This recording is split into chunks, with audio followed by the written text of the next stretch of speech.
আসসালামু আলাইকুম ওয়া রাহমাতুল্লাহি ওয়া বারাকাতুহু। সম্মানিত দেশবাসী, আমি cancer specialist doctor SM. Sarwar. বিশেষ করে ক্যান্সার, কিডনি, থ্যালাসেমিয়া এবং এইডস, এই চারটি রোগের যারা সারা ওয়ার্ল্ডের ডাক্তাররা বলেন যে চিকিৎসা নেই, আল্লাহর রসুলের সম্মতে আমরা বলি যথাযথভাবে চিকিৎসা হলে 100% সুন্দরভাবে সুস্থ হয়। আজকে আপনাদের সামনে পরিচয় একেবারেই একটা কচি ছেলে, বয়স কত তোমার? বয়স 21 এবং দিন মজুরি করে সে চলত। রিক্সা ভাই সে জীবিকা নির্বাহ করতো। সেখানে সেনাবাহিনীর কর্মকর্তা তার পিছন দিকে কিডনির উপরে বা কোমরের মধ্যে খুব জোরে আঘাত করে। আজকে তার দুটোটা কিডনি চলে যায়।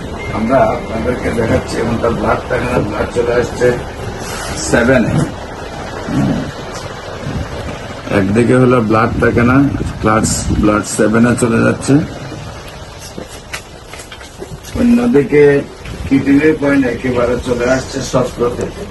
কিডনি পয়েন্টটা ধরো, কিডনি পয়েন্ট চলে আসছে একেবারে 17-এর মধ্যে, যেখানে কিডনি পয়েন্ট থাকবে 1 পয়েন্ট। 10 পয়েন্ট হলে সম্পূর্ণ কিডনি ড্যামেজ। সেইখানে তার কিডনির 17 পয়েন্টে চলে গেছে, মানে একেবারেই দুটা কিডনি তার এখন ড্যামেজ। সমস্ত শরীরে পানি চলে আসছে।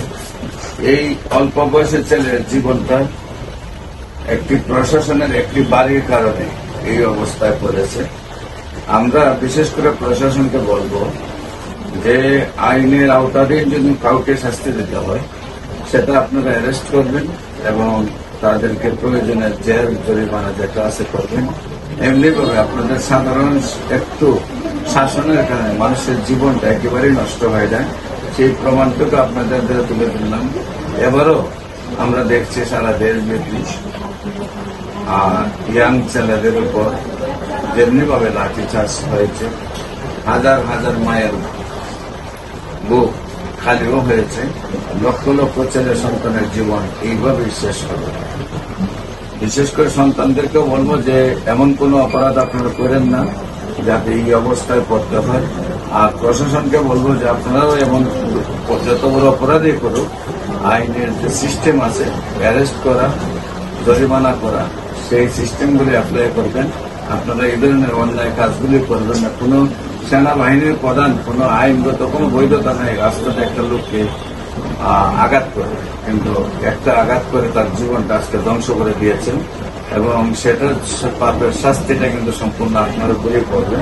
আমরা অনুরোধ করব আর যেন কোনো মায়ের সন্তানের এই অবস্থা না হয় সেইভাবে সবাই দৃষ্টি রাখবেন। সেই জন্য দেশবাসীর কাছে বিষয়টি তুলে ধরলাম। আসসালামু আলাইকুম।